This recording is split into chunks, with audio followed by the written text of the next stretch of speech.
Boa noite.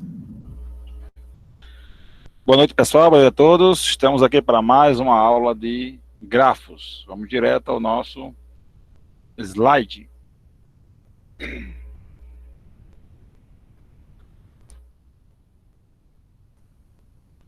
Bom, na aula passada a gente terminou aqui no automorfismo, né? Falamos de automorfismo. E vamos falar um pouquinho agora de jogos em grafos, certo?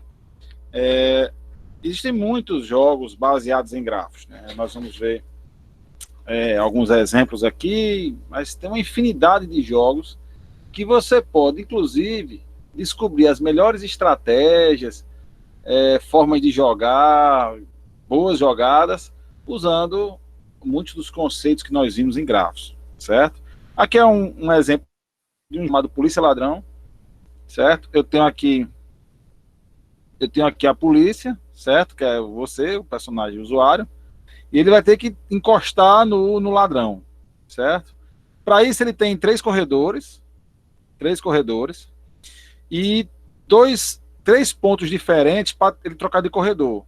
Ele pode vir no meio, aqui é o mapa do corredor, certo? Aqui eu tenho um mapa do corredor. Então aqui no meio eu tenho um elevador que passa pelos três. Nessa ponta de cá eu tenho uma escada rolante que você pode ir entre o segundo e o terceiro.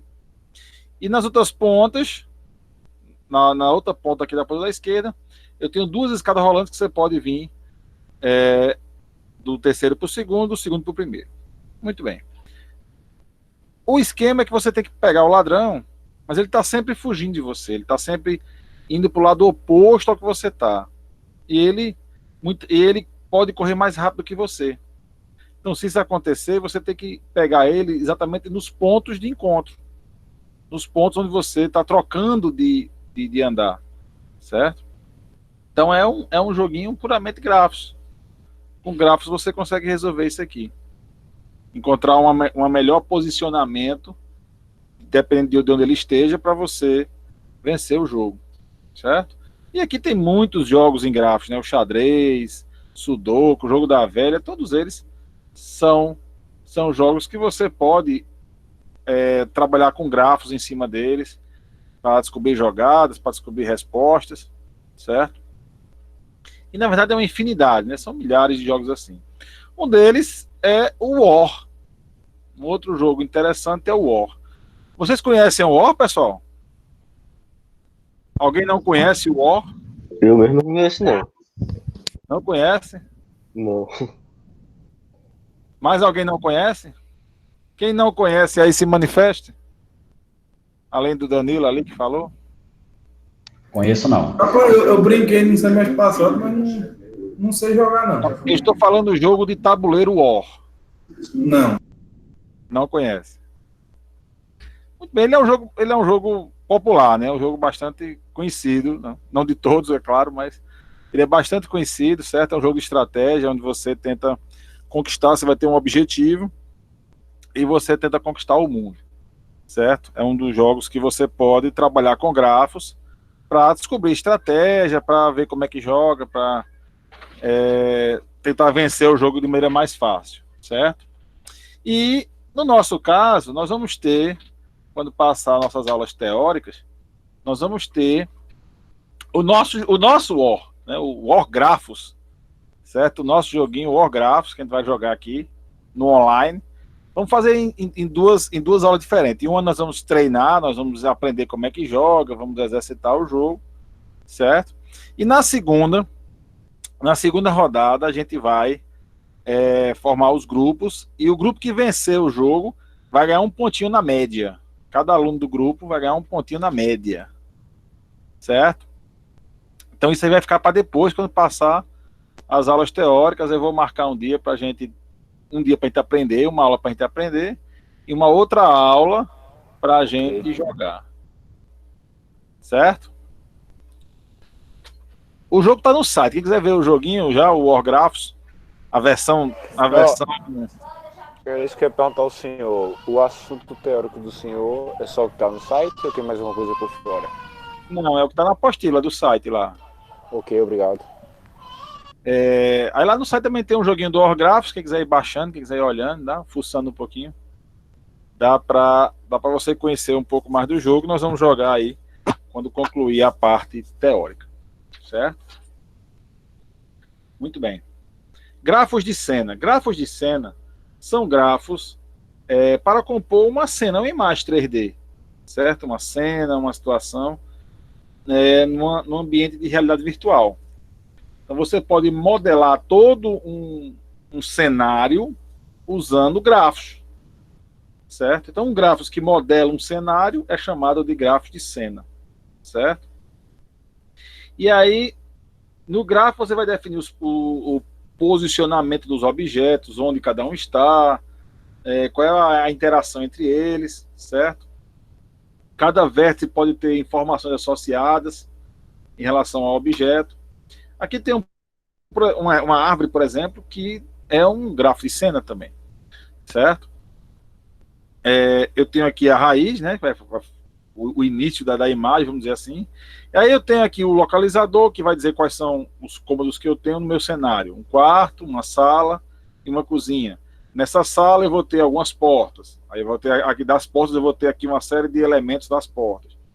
Aí eu vou ter cadeira, certo? Eu vou ter mesa, televisão, uma série de elementos que vão estar aqui descritos, formando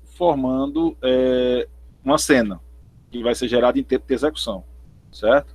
Então eu guardo, é como se eu armazenasse o grafo, mas em tempo de execução é que eu vou executá-lo, é que eu vou transformar esse grafo realmente na cena que ele está representando, certo?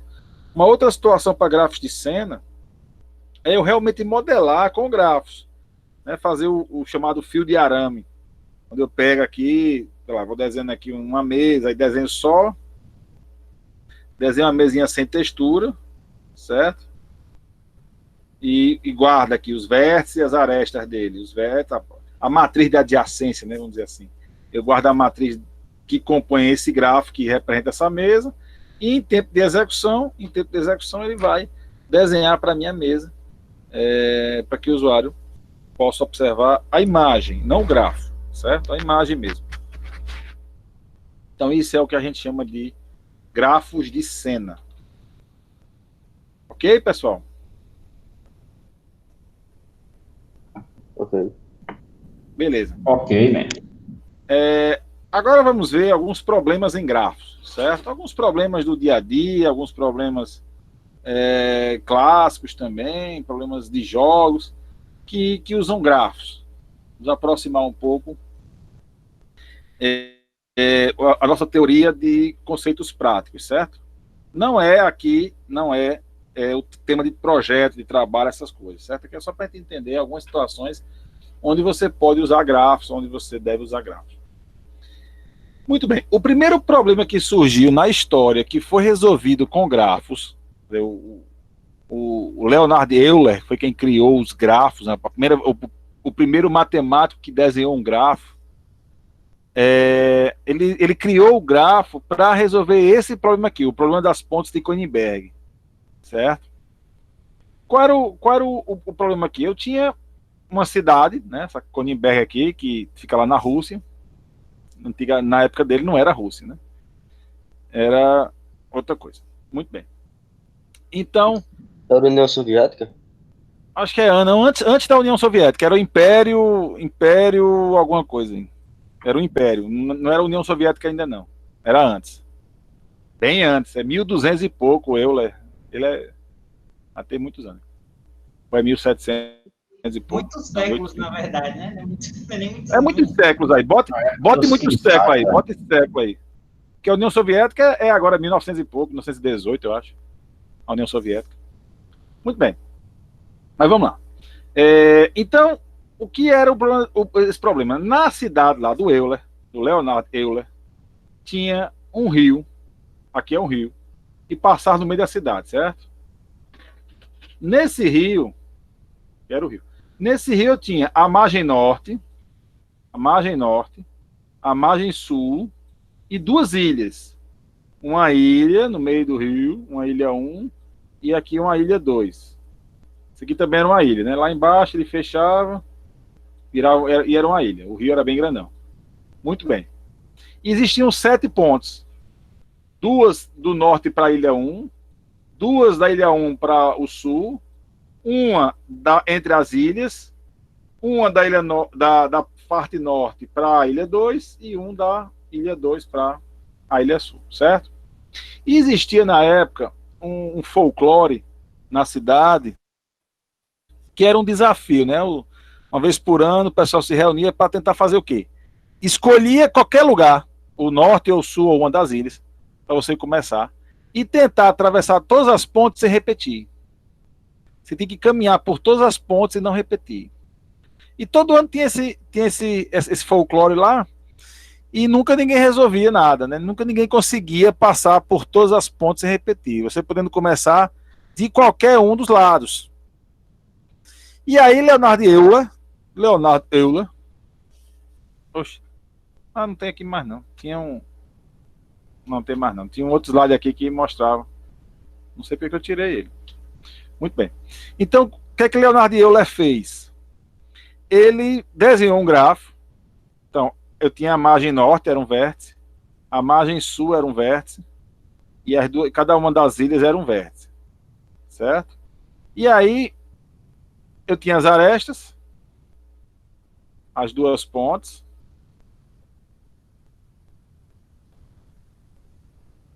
Aliás, as 7 pontos, né? Então ele modelou o grafo e disse o seguinte, ó. E aí fez os cálculos matemáticos e descobriu que a única possibilidade que eu tinha para fazer isso é se tivesse no máximo 2 vértices de grau ímpar. No máximo 2 vértices de grau ímpar. Porque eu tenho que entrar num vértice e sair. Eu tenho que entrar e sair. Então eu preciso de no máximo 2 vértices de grau ímpar. E nesse caso, todos os 4 vértices têm grau ímpar. Esse norte tem 3 pontes, essa ilha tem 3 pontes, esse sul também tem 3, e a ilha 2 tem 5. Todos eles têm um grau ímpar. Então ele demonstrou que era impossível você resolver esse problema, né? Um problema impossível. Inclusive acabou com o folclore, né? Todo ano tinha um folclorezinho e tal, brincadeira, e acabou com a brincadeira. Muito bem. Então, com isso aí, foi a primeira vez que um problema foi modelado em grafos e resolvido através da modelagem de grafos. Certo? Demorou-se muito tempo depois para o pessoal, mais alguém começar a entender, outro também querer fazer, né? Até engrenar, porque grafos é muito antes da computação, né? Problemas serem resolvidos com grafos já eram resolvidos com grafos antes de ter computação, certo? O grafo sempre foi uma ferramenta para a solução de problemas, e com algoritmo não podia ser diferente, né? Eu posso usar grafos para resolver problemas algorítmicos, muitos problemas algorítmicos aí. Ok, pessoal? Alguma pergunta? Tranquilo. Tranquilo? Beleza. Professor, Oi, pode falar. tem algum contato entre esse problema e aquele problema do caixeiro viajante? Ou foi só Não. impressão minha? Não, né? Ele tem contato com o problema do carteiro chinês. Esse problema é uma especificidade do problema do carteiro chinês. Esse do carteiro chinês é de lascar. Né? O do carteiro chinês é um problema genérico, certo? Esse de Euler seria um problema específico.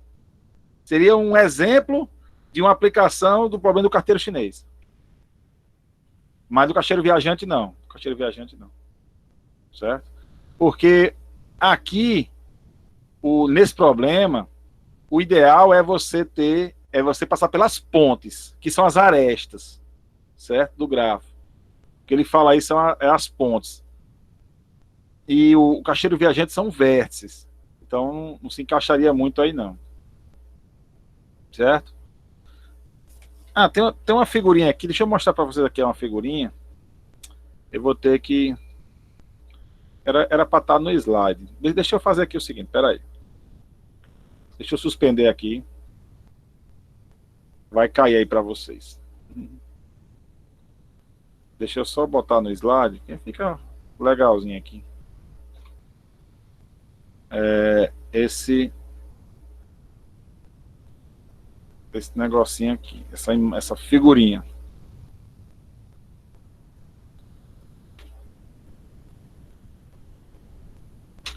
Eu jurava que tinha isso no slide, mas não tem. Agora tem. Deixa eu compartilhar de novo. Quando eu fecho, ele fecha. Pronto. Então aqui, eu tenho essa figurinha aqui, ó, que ele mostra o grafo modelado, certo? Com todos os vértices de grau ímpar, certo? Aqui é uma foto do Google Maps delas hoje. Nem todas as pontes ainda existem. Na verdade, nenhuma ponte original ainda existe, né? Faz muitos anos. Então, as pontes já foram destruídas, quebraram e tudo. Mas no lugar das pontes tem novas pontes.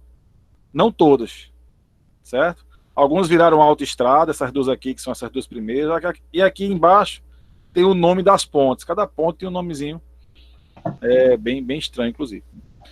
Muito bem. Certo? Então, ficou modelado. Professor, Oi.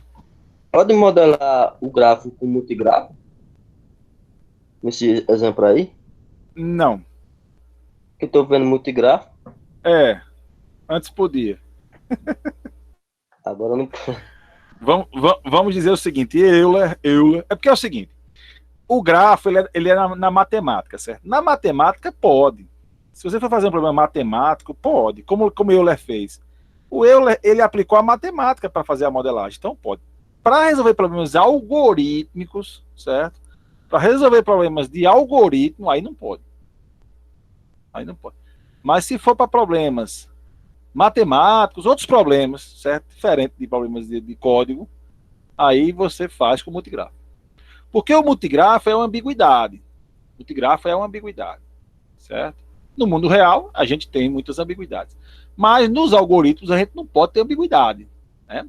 O algoritmo não pode ter ambiguidade. Então, a gente não vai fazer multigrafo, certo? Eu mostrei o multigrafo lá no começo porque ele existe.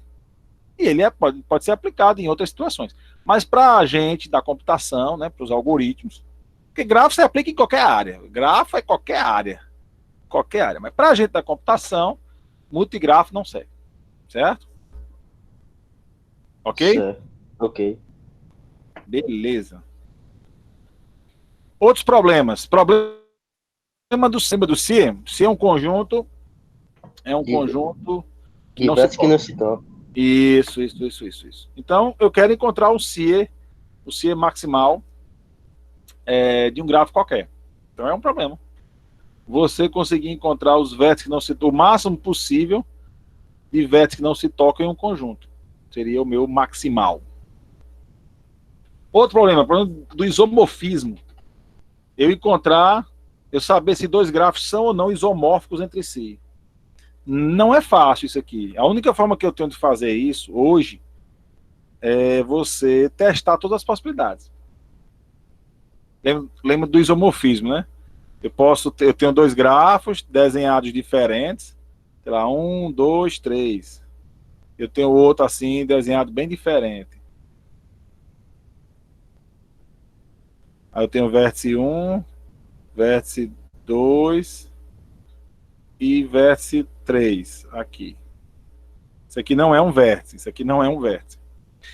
Pronto, aí eu pergunto, esses dois gráficos são iguais? Bom, obviamente que aqui são, né? Dá para ver que eles são idênticos. Mas grafos maiores, grafos com muitos vértices, não dá para a gente ver de cara se eles são idênticos ou não, se ele é o mesmo grafo ou não. Aqui é o mesmo grafo. Eu desenhei com a curvona aqui, não sei o que e tal, mas é o mesmo grafo. Certo? Então isso é isomorfismo. Eu pegar dois grafos qualquer, com inclusive nomes diferentes, né, que podia ser, sei lá, A, vértice B e vértice C, e descobrir se eles são idênticos, se é o mesmo grafo, só com rótulo diferente. É o problema do isomorfismo, um problema bem interessante. Coloração, saber o número cromático do grafo, né? saber o número cromático e descromático também.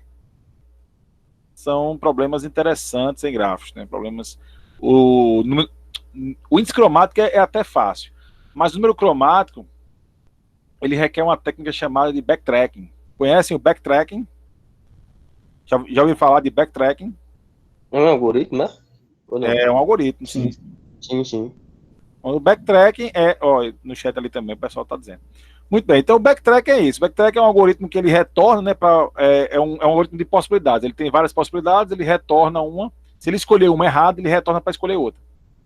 Backtrack é isso, é um retorno de possibilidades. E o algoritmo que resolve o número cromático usa backtracking. Né, usa backtrack. Por que ele usa backtracking? Lembra que eu falei, quando eu estou pintando, eu começo a pintar, aí, escolhi aqui um vértice tal para pintar. E pintei, mas pode ser que naquela primeira pintada eu tenha pintado alguma coisa errada, que eu posso voltar e pintar de outro jeito. Acho que eu lembrei dele agora. Ele é aquele Pronto. algoritmo que ele faz a opção e salva os dados dela, tipo. Exatamente. Você faz a A e volta. Exatamente. Nos algoritmos de coloração, é importante esse backtracking, porque eu vou pintando, terminei, 5 cores. Será que era 5 cores mesmo? E se eu voltar e pintar de outra cor isso aqui, tentar reduzir as cores? Então o backtrack é para você fazer esses testes, de tentar ver se realmente você pintou certo. Né? Então é importante usar o backtracking aí. O problema do clique. Alguém lembra o que é clique? Sem colar. Alguém lembra o que é clique? Tem a ver com aquele negócio de subcompleto. Não, eu acho. Tem. O clique é o subgrafo, perdão. É o subgrafo próprio completo de um grafo. Um subgrafo próprio completo. Certo? E eu quero achar o maior clique desse grafo, né? O maior subgrafo próprio completo desse grafo. Certo? É o clique. Então, esse aqui é mais simples de fazer, né? O problema de conjuntos, você consegue fazer de maneira bem mais simples do que aquele de isomorfismo, por exemplo. O problema da satisfabilidade, certo? Um problema de lógica, aplicado lá em lógica, né? Quem pagou lógica lá, deve se lembrar de expressões booleanas na sua forma normal conjuntiva, decidir se a expressão é uma tautologia ou não. Certo? Então, também eu posso modelar esse problema em grafos. Pegar uma expressão na sua forma normal conjuntiva e descobrir se ela vai ser sempre verdade ou não, se ela vai ser uma tautologia ou não. Cobertura. Alguém lembra o que é cobertura?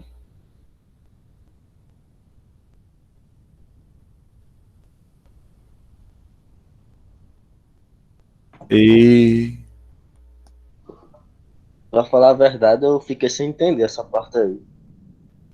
Cobertura, eu tenho de vértice e de areste, né? O que é uma cobertura de vértice? Um conjunto de vértices que toca em todas as arestas. O que é uma cobertura de arestas? Um conjunto de arestas que toca em todos os vértices. Certo? O que eu quero é encontrar o minimal, né? A cobertura minimal de vértices e de arestas. Certo? O menor conjunto, né? O conjunto que eu não. Menor não, né? Menor fica dando ideia de tamanho. Mas o conjunto que eu não consigo mais tirar elementos dele, certo? E que seja uma cobertura, né? Que toque em todos os vértices, no caso de arestas, ou todos os arestas, no caso dos vértices. É um problema também bem interessante de ser implementado. O problema do ciclo hamiltoniano, lembra do ciclo hamiltoniano, né? O ciclo hamiltoniano passa por todos os vértices sem repetir. Aqui eu tenho o caixeiro viajante, aqui eu tenho exatamente o problema do caixeiro viajante. O problema de achar um ciclo hamiltoniano. Esse problema é o mais legal. De todos os problemas que tem aqui, o mais legal é esse. É aquele mais pesquisado, mais estudado. Porque a única forma que a gente tem hoje de encontrá-lo, olha o que eu estou falando, a única forma que a gente tem hoje, pode ser que amanhã saia uma solução melhor. Mas a única forma que a gente tem hoje é testar todos os ciclos para saber se algum é hamiltoniano. Certo? Tem que testar todos os ciclos. Em grafos que tem 10, 15 ciclos é fácil. Mas em gráficos que tem milhares, dezenas, trezenas de ciclos, aí já não é tão rápido. O meu algoritmo já fica lento. para ficar procurando todos esses milhares de ciclos e ir testando um por um, não é uma tarefa fácil, não é uma tarefa suportável, vamos dizer assim. O problema da parada, ele diz o seguinte: é possível o meu compilador descobrir se o meu código tem loop infinito? Traduzindo é isso, certo? Traduzindo é isso. É possível um compilador ou um interpretador descobrir se existe algum loop infinito no meu código? A resposta é não. É impossível. Esse problema ele foi resolvido. Esse problema da parada ele já foi resolvido. E a solução diz que não tem como, é impossível um compilador de propósito geral pegar um algoritmo qualquer e descobrir se ele tem ou não loop infinito. Não tem como eu implementar um compilador para isso. É o problema da parada. Ele não para nunca. O meu algoritmo não para nunca. Certo? Não tem como descobrir se ele vai parar em algum momento ou se ele entrou em um loop infinito. Eu só descubro isso depois que eu entrei no loop infinito, né, que dá estouro de pilha. Aí eu descobri. Como é? Alguém falou aí como é?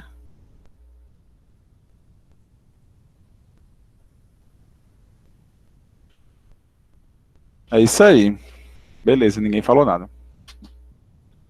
Problema da árvore de extensão mínima. Árvore de extensão, né? Eu tenho um gráfico qualquer, eu tiro os elos, retiro os elos e fica o quê? Com uma árvore. Então, esse é o problema, descobrir quais são os elos, e isso aqui é para grafos pesados, né? Grafos que têm pesos, que as arestas são nomeadas com pesos que fazem sentido, né? Pesos de uma aplicação. E aqui eu quero saber o seguinte: eu preciso retirar os elos desse grafo de maneira que eu tenha o mínimo possível no total de pesos. Certo? O mínimo possível. Então, é um problema bem interessante também. Não é tão difícil de resolver, não. O caminho mínimo, nós vimos esse problema, né? Quando a gente estava mostrando lá a questão de grafos pesados. Descobriu o caminho mínimo entre dois vértices. Lembrando que o caminho mínimo nem sempre é aquele que tem a menor quantidade de arestas. Isso aí só vale para grafos rotulados. Para grafos pesados, eu tenho que somar os pesos. Né? Existem vários algoritmos para resolver esse problema aqui.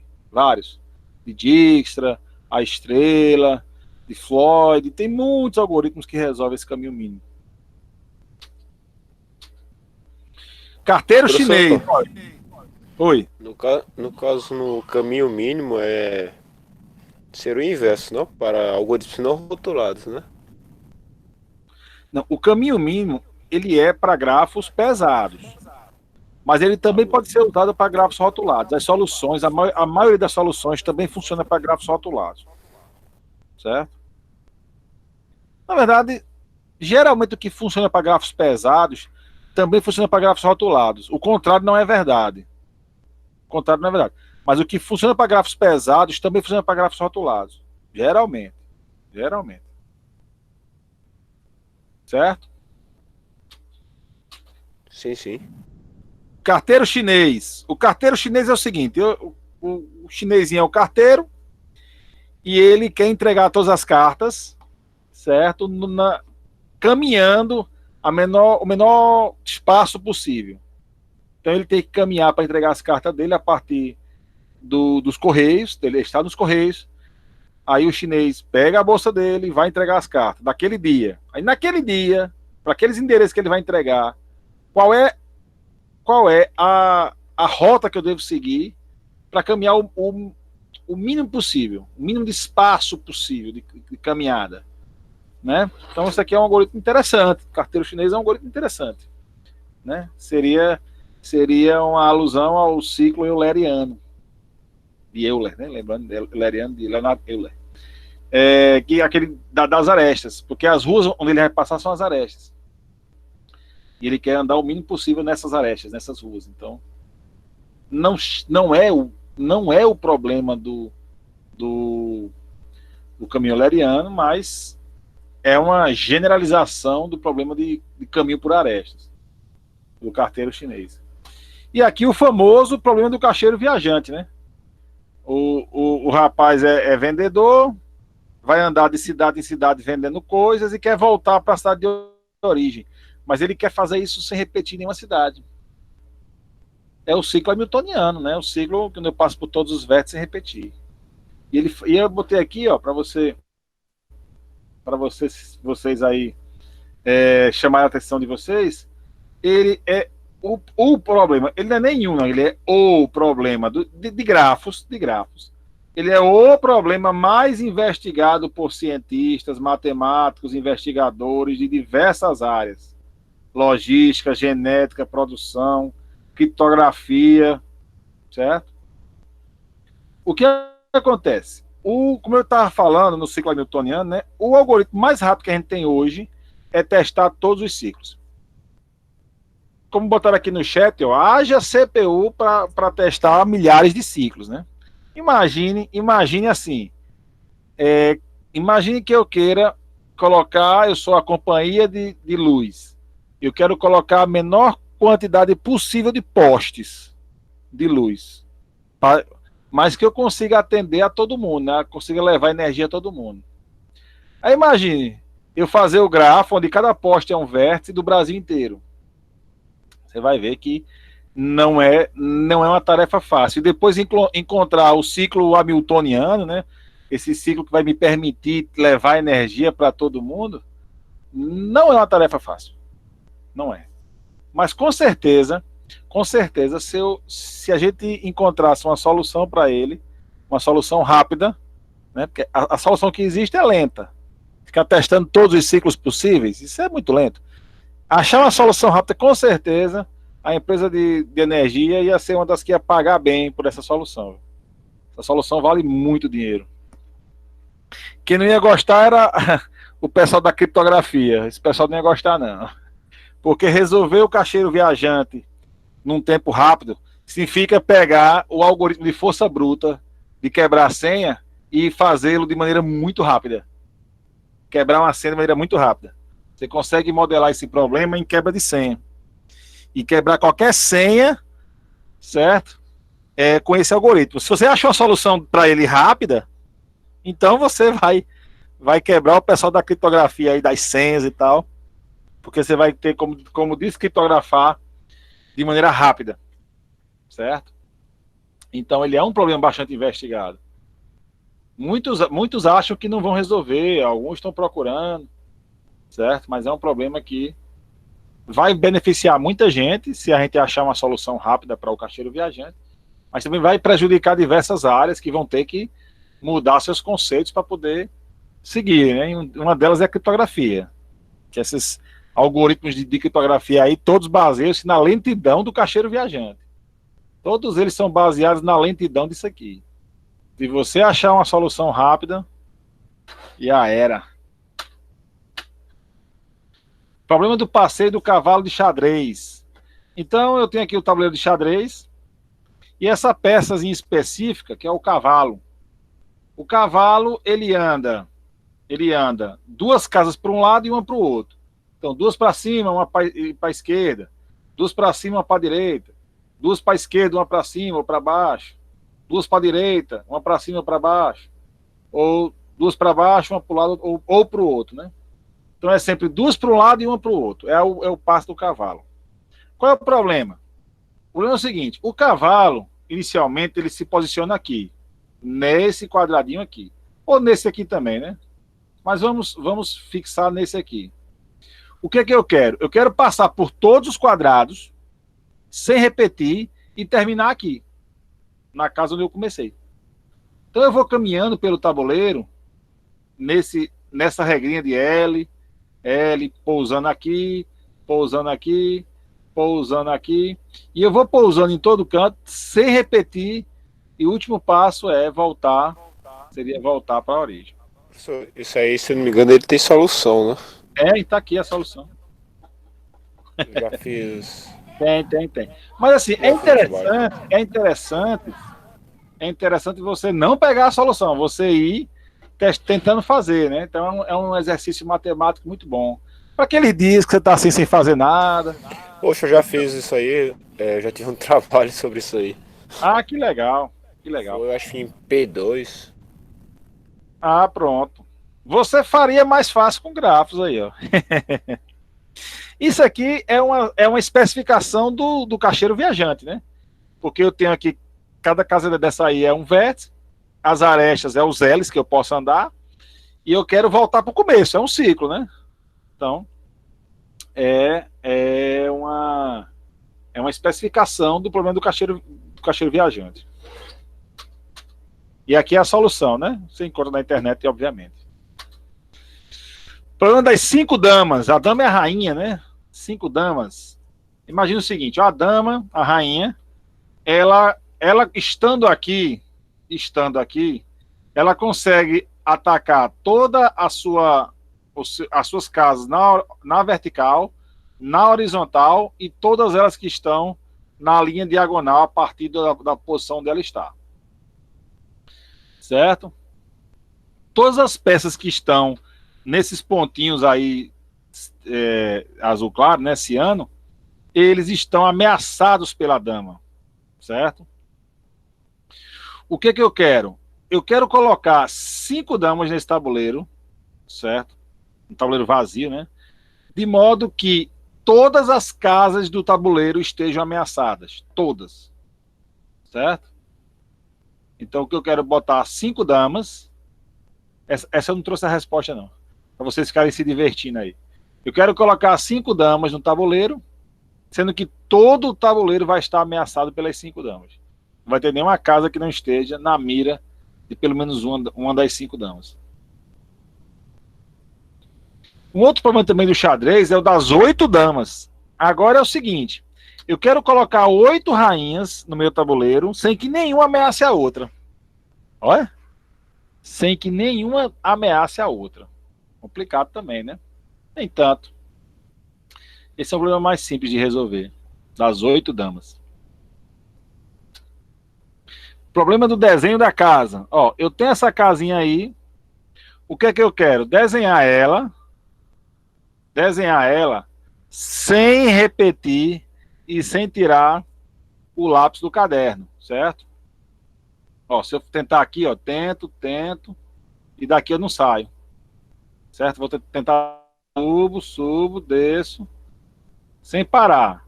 Aí passo um X, ó, aí não consigo, porque se eu vier por aqui eu vou repetir, para fazer o X final, certo? Então o negócio é fazer sem repetir. Assim, ó, sobe, desce, vem, desce, sobe, passa, vem, pronto. Aí, certo? Isso só é possível. Pra mim parece um envelope. É, também. Porque, na verdade, ele faz alusão a uma casa, assim, né? Triângulo, um quadrado embaixo e tem uma portinha aqui, assim, pronto. Aí a casinha.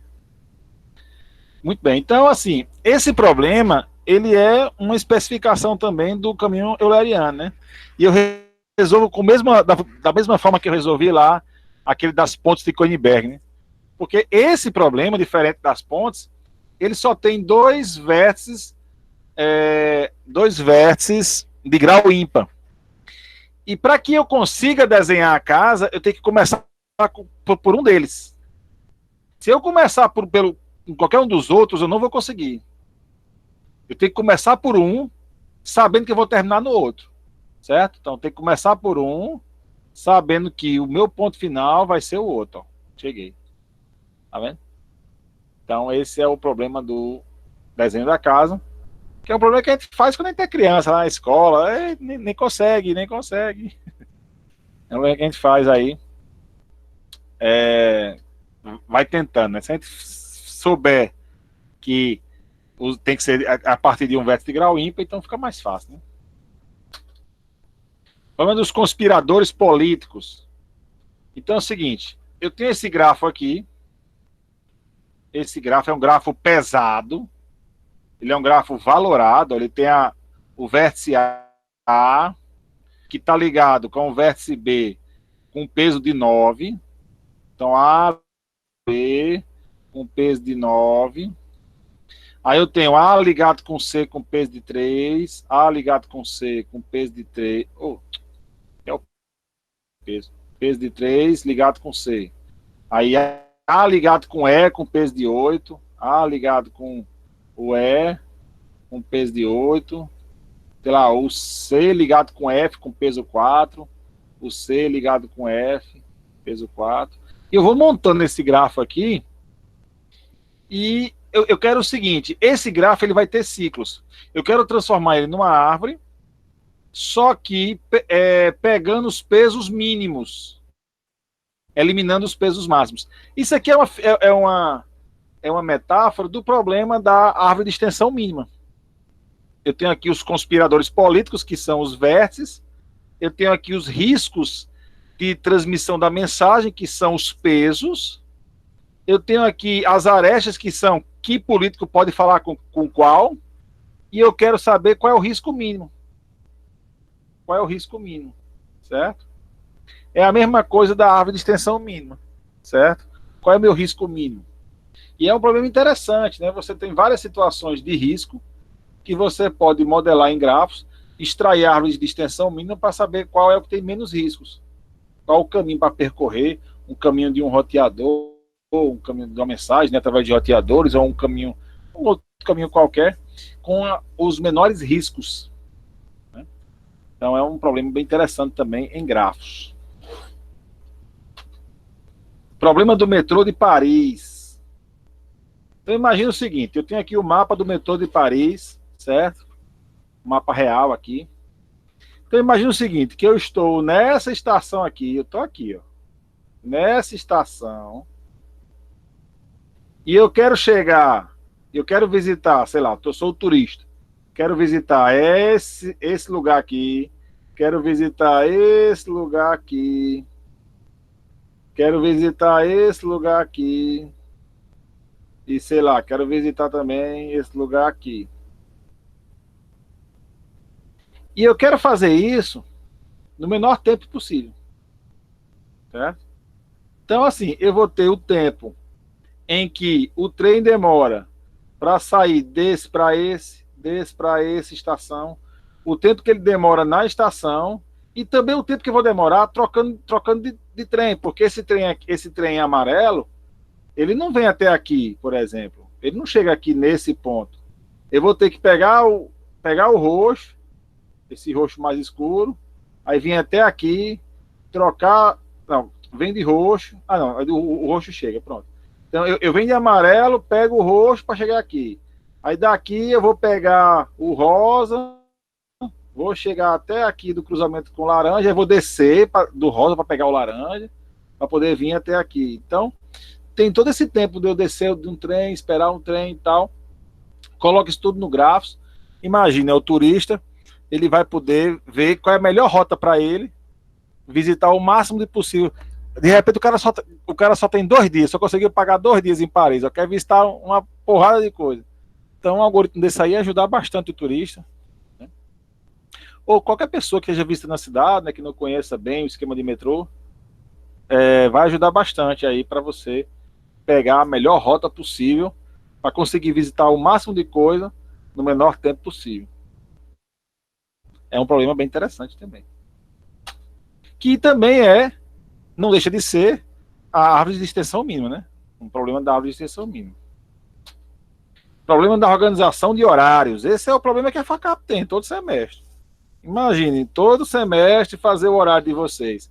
Encaixar direitinho os períodos, os professores que podem num dia, não podem no outro, choque de horário, não sei o quê, para deixar tudo encaixadinho, tudo bonitinho, do primeiro período ao último, de todos os cursos, tendo professor que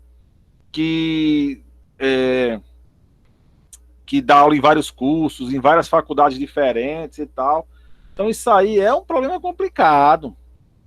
Todo semestre é um problema complicado isso aí, da organização de horários. Certo? E assim, é um problema que dá dinheiro, porque você não tem um software para fazer isso aqui, um software livre. Você for na internet ali, software e tal para organização de horários. Você só vai achar software proprietário e caro. Muito caro. Softwares online que você paga mensalidade, paga anuidade. para poder usar. Certo? Então não é fácil isso aqui. É um problema, é um software muito rentável, inclusive. Certo? Para ser feito. Muito bem. Problema dos canibais e missionários. Eu tenho aqui o seguinte. Esse problema tem várias modificações dele. Várias e várias modificações que você pode encontrar aí pela internet. Aqui eu peguei um exemplo desse tipo de problema. Então imagine o seguinte, eu tenho aqui os canibais e tenho aqui os missionários, certo? Eles têm que tudo ir para o outro lado do rio. Todos os 6 têm que vir para cá. Nesse barquinho, que não anda sozinho, tem que ter alguém para remar, certo? Só cabe 2 pessoas, só pode ir 2 pessoas. Se for 3, ele vira e morre todo mundo. E a restrição é o seguinte, em nenhum dos 2 lados não pode a quantidade de canibais ser maior do que a quantidade de missionários. A quantidade de canibais tem que ser menor ou igual à quantidade de missionários, certo? Dos 2 lados. Esse é um problema que você modela com grafos, usando grafos bipartidos e tal. Você consegue modelar e resolver facilmente esse problema aí, certo? Esse joguinho é top. É bom demais, cara. Acaba se diverte muito. Grafos é uma matéria divertida. Aqui, ó, uma outra. Só na hora da prova. Hã? Só não na hora da prova. Não, aqui nada, para hora da prova tá tão fácil. Ó, problema dos maridos ciumentos. É muito parecido com o dos canibais e missionários, né? Mudando só um pouquinho a restrição. Eu tenho os maridos, eu tenho as esposas, certo? E eu tenho um carro que só cabe 2 pessoas. Deve ser uma bicicleta. É uma moto. Não, Só uma cabe estrada cabine simples só pode 2. É verdade. E aí o que acontece? Eu quero levar todo mundo para a cidade, todo mundo mora no campo aqui, eu quero levar todo mundo para a cidade, sendo que o carro só cabe 2 pessoas, e a esposa de um não pode ficar num lugar que tenha outros maridos que não seja o dela, sem o dela. Se ela tiver com o marido dela, não tem restrições. Mas sem o marido dela, não pode ter outros homens de nenhum dos 2 lados. Né? Então, se ela estiver aqui e o marido estiver aqui, os outros maridos têm que estar aqui também. Ela tem que estar sozinha lá com as mulheres, no máximo. Então, também é uma restrição, uma outra restrição e tal, para você fazer o mesmo problema. Professor, Oi? seria um gráfico bipartido aí, mais ou menos? Sim. Grafos bipartidos. Você modela ele no gráfico bipartido e usa alguns algoritmos associados para poder tirar a solução do problema rapidinho. Certo? Problema da telefonia celular. Então imagine que eu tenha tipos diferentes de torres de celular.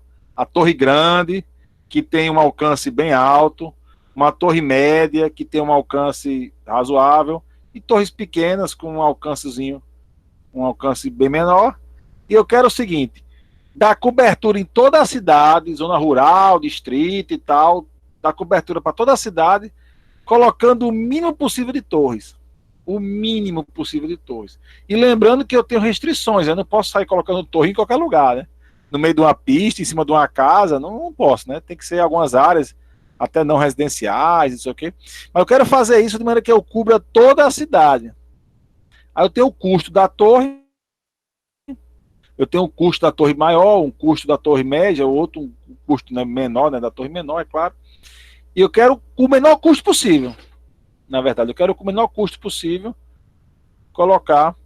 dar cobertura a toda a cidade. Então, um outro problema também em grafos, né, que você pode até modelar aquela árvore de extensão mínima, também ajuda nisso aqui. O problema dos potes de vinho. Potes de vinho, olha que legal. Imagina o seguinte, eu tenho aqui um pote cheio de 8 litros, vinho, mas eu botei azul, parecendo água, né? eu tenho aqui um pote cheio de 8 litros, um vazio de 5 litros e um vazio de 3 litros. E esses potes não tem nenhuma marcação, certo? Não tem aqui, até aqui é 4, 3, 2 litros, 1, não existe. Não tem nenhuma marcação. O que é que eu quero? Eu quero, através de derramamentos, transbordos, separar 4 litros. Separar exatamente 4 litros, certo? Então, sei lá, eu derramo isso aqui para ficar 3 aqui e 5 aqui. Aí eu derramo esse de 3 aqui, vai ficar 3 aqui.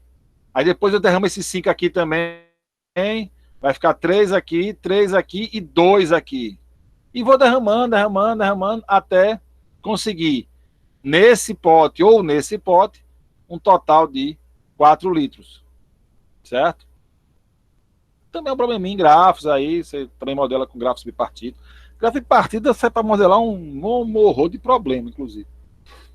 E aí você consegue resolver esses vários problemas do dia a dia, vários problemas mais simples, problemas mais complexos, alguns triviais, outros que vão dar uma boa grana, para você resolver usando grafos. Né? Nem todos são simples, obviamente, mas você consegue resolver isso aí. Você consegue resolver isso aí com mais facilidade, né, do que sem grafos. Em grafos, como eu falei lá no começo, é uma ferramenta, né, é um meio, certo? É uma coisa que você usa para resolver algum problema de ordem geral. Ok, pessoal? Esses problemas em grafos, tranquilo? Ok.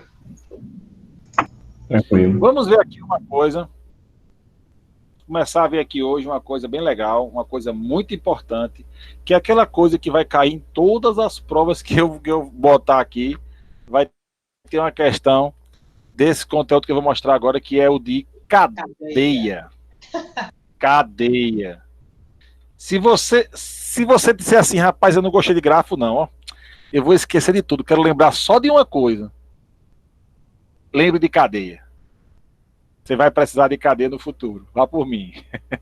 Vocês vão pagar formais. Vocês vão precisar muito de cadeia. Então, se você quiser realmente pegar só uma coisa em grafos, que eu espero que não seja assim, né, que vocês peguem tudo, ou o máximo possível. Mas se for para escolher um assunto, escolha a cadeia, que aí vai ser bem importante no futuro. O que é a cadeia? A cadeia nada mais é do que uma sequência de arestas. Umas arestas que formam um caminho. Elas são sucessivamente adjacentes e elas formam um caminho. Isso é uma cadeia, certo? Por exemplo, vamos ver que eu escolhi aqui nesse dígrafo. Nesse dígrafo, eu quero sair do vértice 2 para o vértice 5. Então, eu posso ter uma cadeia, por exemplo, 3, 5. 3, 5 é uma cadeia que vai de 2 a 5, certo? Uma outra cadeia, por exemplo, 2, 3 e 5. 2, 3 e 5 também é uma cadeia. Vai de 2 para 5, certo? Sei lá, 2, 2, 2, 3, 4, 2, 3, 5. Também é uma cadeia que vai de 2 a 5. Eu fico 2, rodando aqui, 2, 2, 2, 3, 4, volto, aí 2 de novo, 3, 5, cheguei. Então, 2, 2, 2, 3, 4, 2, 3, 5 é uma cadeia. Entre 2 e 5, entre o vértice 2 e o vértice 5. Então, uma sequência de arestas que formam um caminho em um grafo. Mas geralmente a gente trabalha com dígrafos, né? Quando a gente fala em cadeia, a gente está falando geralmente e vamos trabalhar somente em dígrafos, certo? Tá claro o que é cadeia, pessoal? Tem a ver com caractere, né, professor? Cadeia? Cadeia tem a ver com caractere, é? Ou não? Eu tô viajando. Aqui, não, peraí, entenda. Aqui são os rótulos das arestas, correto? Sim. Os rótulos são caracteres. Todo rótulo de aresta é um caractere. Quando é número, é porque é peso. Quando é número, é um peso. Porque é um grafo pesado. Mas a gente está vendo aqui grafo rotulado. Então, cada um desses elementos aqui são caracteres. Então, a cadeia uma cadeia é uma sequência de caracteres. Porque os caracteres estão representando arestas, setas no meu dígrafo. Né? Então, uma sequência de caracteres, ou seja, uma sequência de setas que formam o caminho, né? É uma cadeia. Por exemplo, o que não é cadeia? Não seria cadeia, por exemplo, eu ter assim, 2, 3, 4, 2, vou aumentar aqui, 2, 3, 4, 5. Isso não é uma cadeia, certo?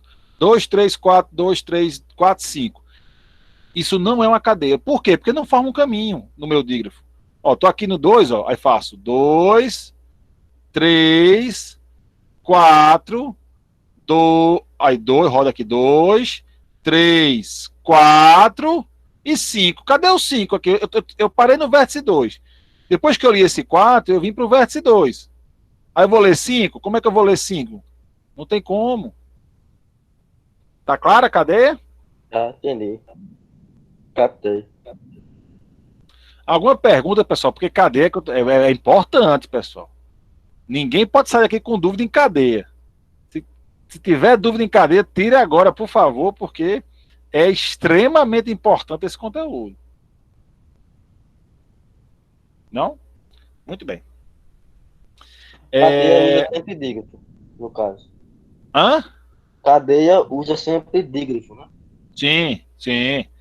Quando a gente fala em cadeia, nós estamos trabalhando com dígrafos. Sempre com dígrafos. Certo? Existem algumas aplicações com grafos? Pode existir. Mas nós não vamos fazer. Sempre com dígrafos. Parece com um ciclo. O que é cadeia? Pode ser um ciclo. Eu posso ter uma cadeia que fique rodando num ciclo, entendeu? Não tem problema. Mas não é um ciclo, é um caminho. É um caminho, porque o meu vértice final, ele pode não ser igual ao original. E geralmente não vai ser. Geralmente não vai ser. Então, de repente, eu estou aqui no 3, eu quero ir para o 7. Então, eu tenho aqui a cadeia 8 e 9. Uma pergunta aqui, professor. Então ele pode ser um ciclo e uma cadeia ao mesmo tempo? Ele pode ser um ciclo e uma cadeia? Sim, sim, claro. Por exemplo, 3, 4. 3, 4 é uma cadeia. 3, 4. Tá aqui. 3, 4. É um ciclo e é uma cadeia. Certo? Pode ser.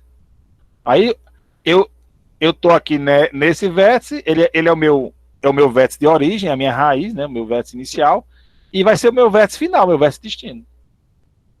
2, 2, 2 é uma cadeia. 2, 2, 2 é uma cadeia.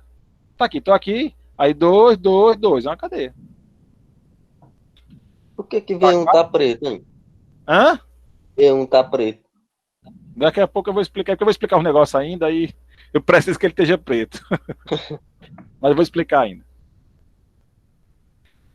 Primeiro, mas tá claro o que é cadeia? Certinho? Posso avançar? Pra mim, tudo bem. Eu não quero sair daqui sem todo mundo entendi cadeia, sei fazer uma cadeia. Entendi pelo menos o conceito de cadeia. Sim. O Muito conceito, bem. sim. Ótimo. Vamos ver agora algumas propriedades das cadeias, né? Alguns conceitos inerentes às cadeias, na verdade. Para que a gente entenda melhor o conceito primordial de cadeia. Propriedades. Primeiro, cadeia alimentar. A cadeia alimentar é aquela cadeia que não passa duas vezes pelo mesmo vértice. Ela não repete vértices, certo? Não repete vértices. Então, se você olhar aqui este dígrafo, a 2, 2, ela é uma cadeia, mas ela não é elementar, porque ela passa 3 vezes, na verdade, pelo vértice 2. O ciclo 3, 4, que eu falei que era uma cadeia, é uma cadeia. Mas não é uma cadeia elementar, porque ela repete o vértice 3. O vértice 3 é a origem, ele saiu de 3 e voltou para 3, tocou em 3 duas vezes, na saída e na volta. Não é elementar. Uma cadeia elementar, ela é uma cadeia de arestas. Cadeia é só aresta. É uma cadeia de arestas, mas não passa por o mesmo vértice duas vezes, certo? Aqui ele dá alguns exemplos de cadeias elementares ou não nesse dígrafo aqui, ok? Eu vou fazer o seguinte, deixa eu sair aqui de novo. Deixa eu fazer aqui um negócio. E aí fica toda hora voltando. Aí não vai dar certo. Aí não vai dar. Prejudica o entendimento. Vou fazer aqui o seguinte. Compartilhar aqui minha tela toda.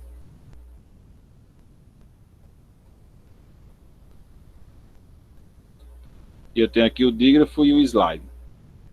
Estão vendo aí, né? Muito bem. Então, eu tenho aqui, ó, o elementar é aquele que não repete vértice de jeito nenhum. Certo? Então aqui eu tenho, por exemplo, 5, 7. 5, 7. Ele não repete nenhum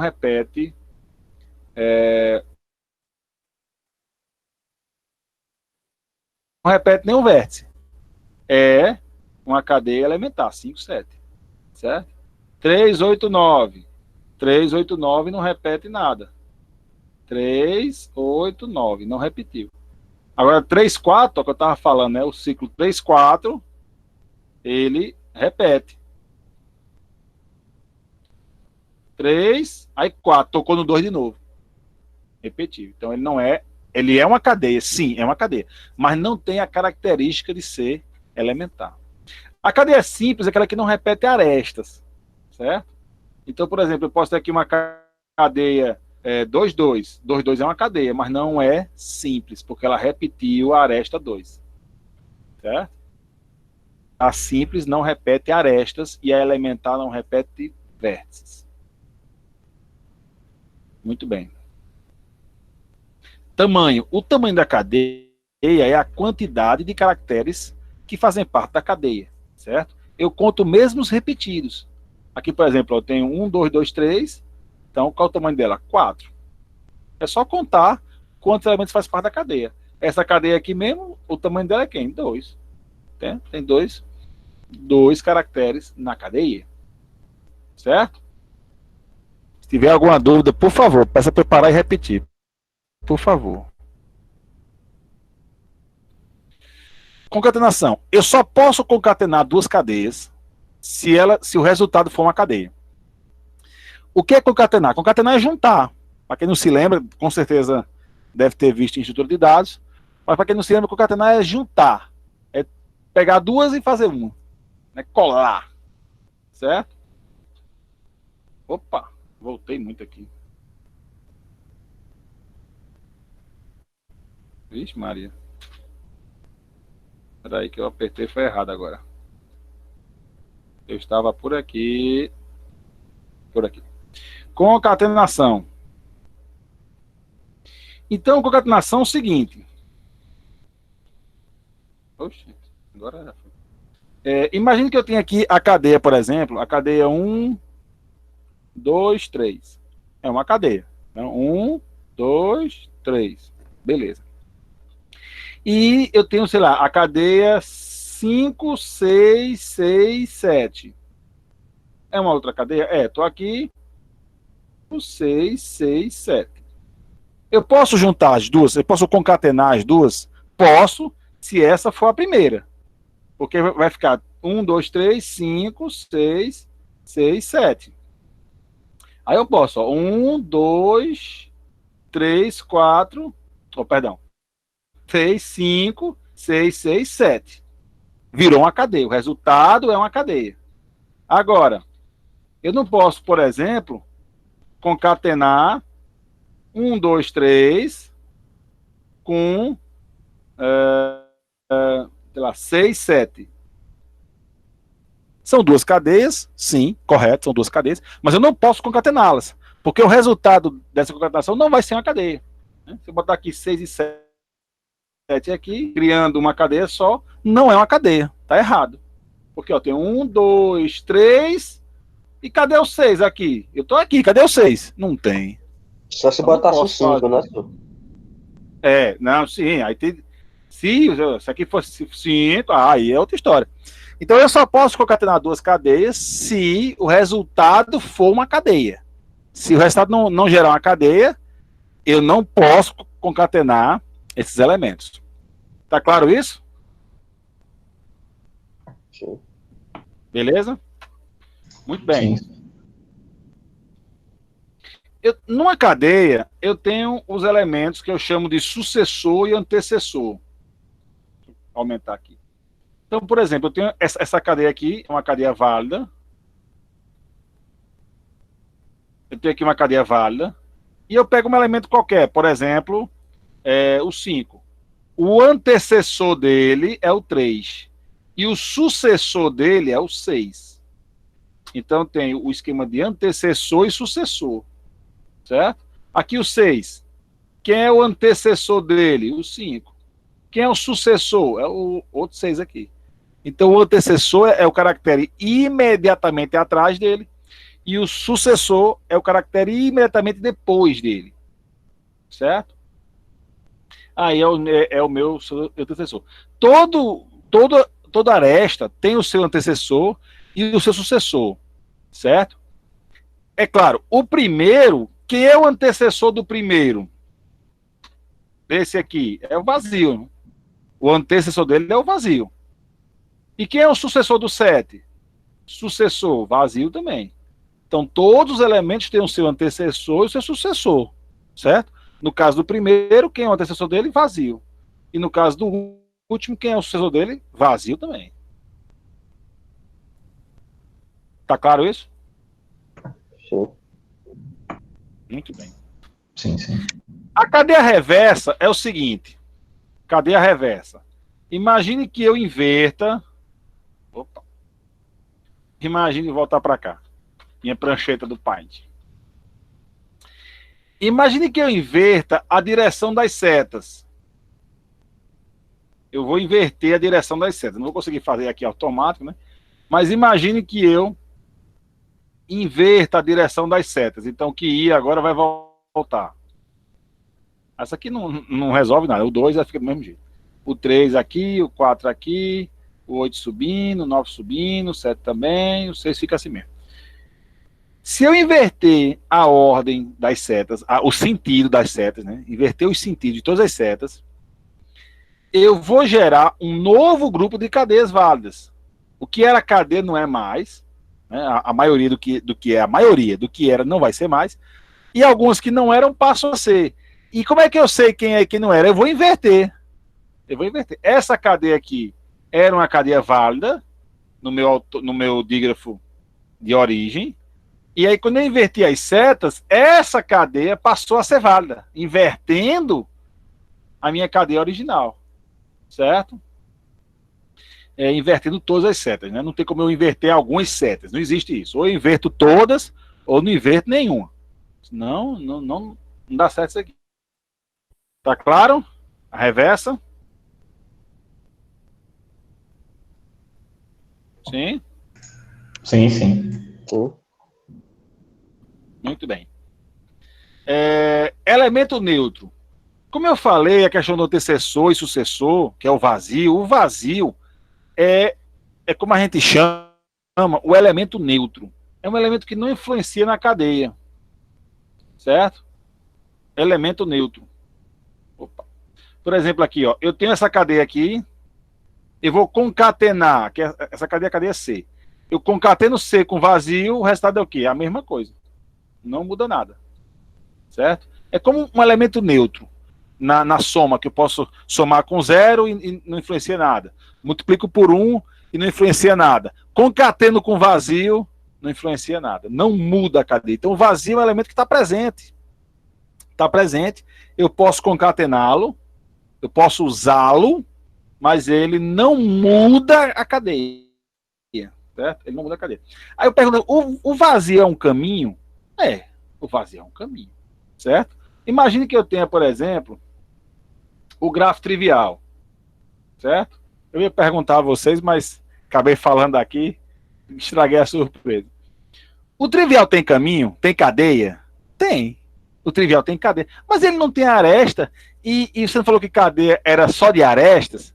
É verdade, cadeia é só de arestas. Só que o vazio, ele é uma cadeia válida.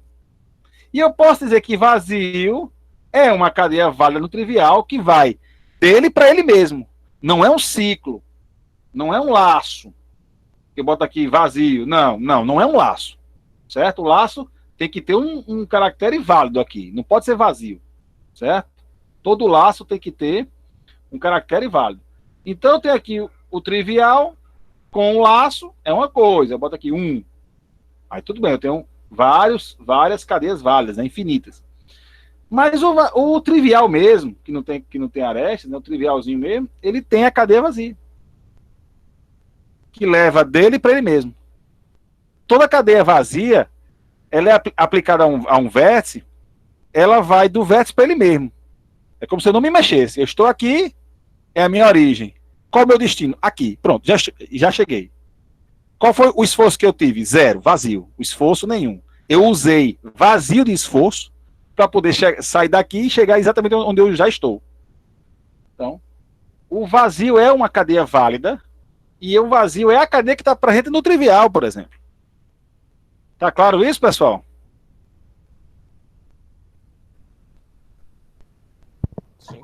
Sim. Sim? Sim. Ok. Pergunta. Nesse dígrafo aqui, o que é que vocês acham? Ó, vou desenhar aqui aqui meu dígrafo. Aqui são os vértices. São os vértices. Aqui a aresta A, B, C. Eu tenho aqui muitos caminhos válidos.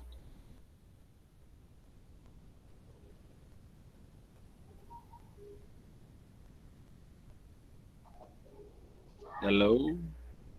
Tem alguém aí? Eu tenho muitos caminhos válidos. Tem alguém. Eu tenho alguns, né? Eu tenho o caminho A. Eu tenho o caminho B, é um caminho. Eu tenho o caminho BC, que é outro caminho. Eu tenho o caminho C. E tenho alguns caminhos vazios, de 4 para 4, de 5 para 5, de 1 para 1, de 2 para 2, de 3 para 3. São caminhos vazios que também são válidos. Certo?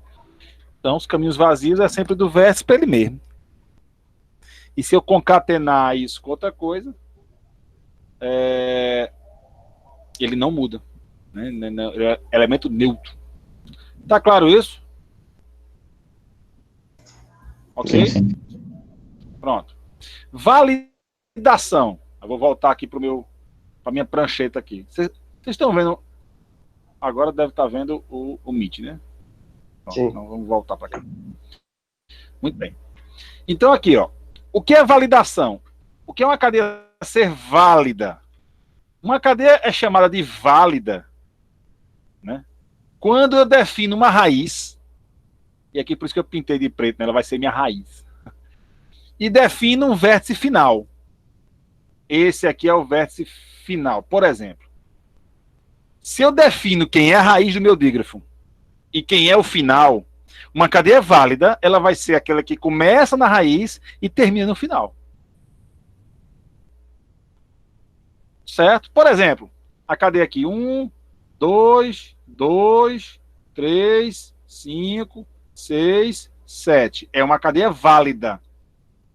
Começa na raiz, 1, 2, 3, 5, 6, 7. Chegou no final. Certo? A cadeia, por exemplo, 1, 2, 3, 5, 6, 6. É uma cadeia, sim, é uma cadeia, mas não é uma cadeia válida. Porque ela começa na raiz, ok, mas não termina no final. Não termina no vértice 7. Não chega ao vértice 7. Não para no vértice 7. Então é uma cadeia? É uma cadeia. Mas é válida? Não. Nessa configuração, não. A não ser que eu diga, você não é mais o final agora é você. Pronto, agora tudo bem. Aí essa cadeia passa a ser uma cadeia válida, e essa não. Porque essa não para no final. Ele passa, ele ultrapassa o final, mas não é válida. A válida tem que parar no final. Então, se o final agora é 6, essa cadeia que era válida não é mais, e essa que não era, agora é. Então, ela é válida quando eu começo numa raiz pré-definida e termino em um final pré-definido, um destino final pré-definido. Tá claro que é validar uma cadeia? Sim. Para que eu possa Sim. validar uma cadeia, eu Você tem que ter preciso saber definido a raiz primeiro e quem é a final, raiz né? e o final. Tem que ter a raiz e o final. Eu só posso validar cadeias se eu tiver previamente estabelecido quem é a raiz e quem é o final. Depois que eu estabeleço raiz e final, aí eu digo, agora vamos validar as cadeias. Certo? O meu é o chamado validador de cadeias. O validador. É aquele que vai validar as minhas cadeias. Muito bem. Qual é o objetivo de eu aprender cadeia?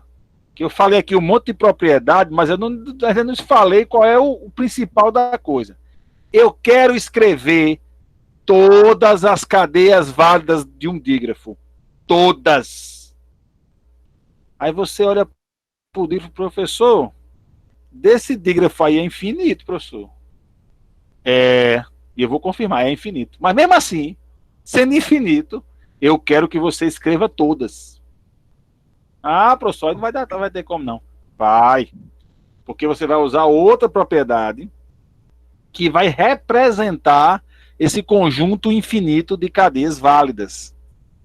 Então, o que eu quero é escrever uma expressão que represente todas as cadeias válidas. É isso que eu quero desse conteúdo de cadeia. Montar uma expressão de todas as cadeias válidas de um dígrafo qualquer. Para fazer isso, além das propriedades que a gente já viu, né, principalmente o elemento neutro, ele é muito importante, o vazio, né, ele pareceu meio sem importância, mas ele é muito, muito importante. E a propriedade do fecho, certo? A propriedade do fecho é o que vai me garantir que eu consigo escrever todas as cadeias válidas de um dígrafo qualquer, mesmo que seja infinita, né? Principalmente se for infinita. O fecho ele é criado para representar isso. Um elemento infinito, certo? Pelo andar da hora aqui, né, são 8h20, eu vou encerrar a aula por aqui. Na próxima aula vamos começar explicando, vou começar direitinho explicando o que é o fecho, e aí vamos finalmente montar cadeias válidas para esse dígrafo aí. Todas as cadeias válidas possíveis para esse dígrafo aí. Tá claro, pessoal? Ok? Ok. Beleza? Já vou Então, botar beleza. o nome no chat. Bota o nome no chat aí. Agora pode. Bota o nome no chat. Certo? Próxima começa a brincadeirinha aí. Conto com vocês quinta-feira, no mesmo horário, né? 18h50. Não faltem, não cheguem atrasado. Vamos. Não dê bom dia no meio da aula. Boa noite, aliás. E bom descanso a vocês aí. Quem tiver aula, boa aula. E até a próxima aula. Até quinta-feira. Valeu, pessoal. Bota o nome no chat. Vou salvar o chat agora, hein? Quem botou. Vou salvar o chat agora. Atenção. Valeu, então. Boa noite. Valeu, boa noite. Até quinta. Até quinta.